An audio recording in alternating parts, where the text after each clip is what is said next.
नमस्कार मित्रमैत्रिणींनो, आपली सखी यूट्यूब चॅनलमध्ये आपले स्वागत आहे। आज आपण पेरूचा ज्यूस बनवणार आहोत, पेरूचा रस सरबत।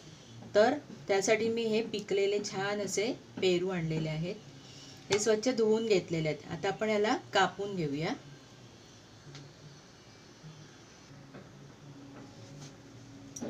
याला आपण हे अशा प्रकारे कापून घ्यायचे। चांगले मऊ झालेले आहेत, पूर्णपणे पिकलेला पेरू आहे।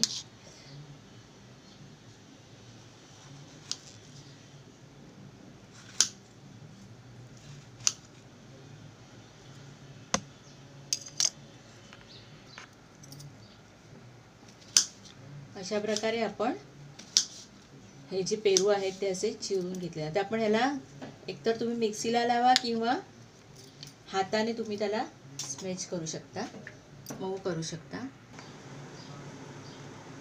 मी पेरूच्या फोडी मिक्सरच्या भांड्यात टाकलेल्या आहेत आणि एकदा फिरवून घेणार आहे। अशा प्रकारे मी मिक्सरला फिरवून घेतलेला आहे, एकदाच फिरवलेला आहे। आता यात आपण थोडं पाणी ॲड करूया। आता यामध्ये 1 ग्लास पाणी ॲड करते। चांगलं मिक्स करूया आणि आपण हे गाळून घ्यायचे, म्हणजे त्याच्या बी असतील त्या वेगळ्या होतील। आता मी एक भांडं घेतलं रिकामं आणि त्याच्यावरती चाळणी ठेवलेली आहे। ह्याच्यामध्ये मी याला गाळून घेणार आहे। मिश्रण मी याच्यात ओतते।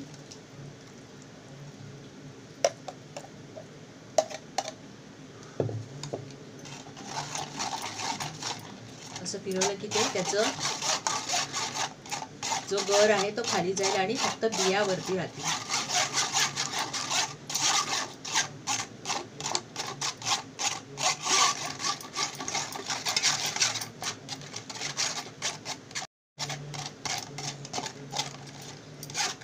पिकलेल्या पेरूचं घरच्या घरी अशा प्रकारे आपण सरबत बनवायचं आहे।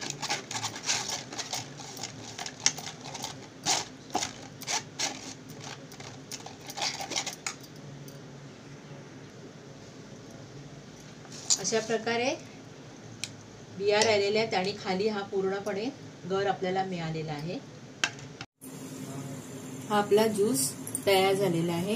ह्याच्यामध्ये आपण चवीप्रमाणे मीठ आणि साखर घालायची आहे। हा फक्त गरच आहे, ह्याच्यामध्ये पाणी नाहीये। मीठ घातलेलं आहे। तुम्हाला साखर हवी असेल तर घाला, नाही घातली तरीही चालते। पेरूची चव कशी त्याच्यावरती अवलंबून आहे। आता मी हे सगळं छानपैकी मिक्स करणार आहे आणि हे विरघळण्यासाठी आपण बाहेरच ठेवायचं याला। साधारण 10 मिनिटं आपण याला बाहेर ठेवायचं, म्हणजे हे याच्यामध्ये साखर आणि मीठ विरघळून जाईल। आता हा गर आपण एका डब्यामध्ये भरून ठेवू शकतो किंवा बॉटलमध्ये भरून ठेवू शकतो। आणि तुम्हाला किती गर हवंय तेवढा घ्यायचा आहे, त्यात पाणी मिक्स करायचंय की आपला पेरूचा ज्यूस तयार झाला। छानपैकी मी मिक्स करून घेते।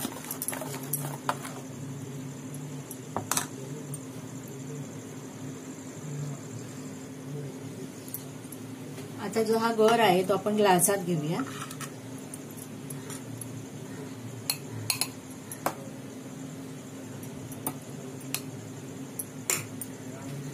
गर मी ग्लासात घेतलेला आहे। याच्यामध्ये आपण पाणी ऍड करायचं आहे।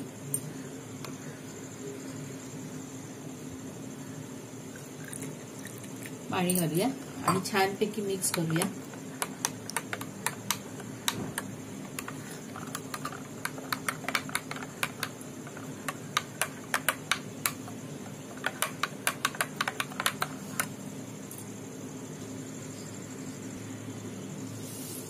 अशा प्रकारे आपण घरच्या घरी पेरूचा ज्यूस तयार केलेला आहे। कसलीही याच्यामध्ये मिळावट नाहीये, शुद्ध स्वच्छ पोटभर असं हे पेरूचं ज्यूस तुम्ही पिऊ शकता। याच्या जागी आपण जर लाल गरवाला जो पेरू असतो, लाल पेरू ते जर घेतले तर अजूनच कलर रंग छान येईल याचा कलर। तर अशा प्रकारे तुम्ही घरच्या घरी ज्यूस तयार करायचा आहे। आणि जो आपण गर जो बनवला होता तो तुम्ही फ्रीजमध्ये ठेवू शकता। जेव्हा पाहिजे तेव्हा आपण गर घ्यायचं आणि त्यात हवं तेवढं पाणी घ्यायचं आहे, मिक्स करायचं आहे आणि या पेरूच्या ज्यूस, पेरूचा रस सरबत जो बनवला आहे त्याचा आपण आस्वाद घ्यायचा आहे। पुन्हा भेटूया नवीन व्हिडिओसह. जय माताजी.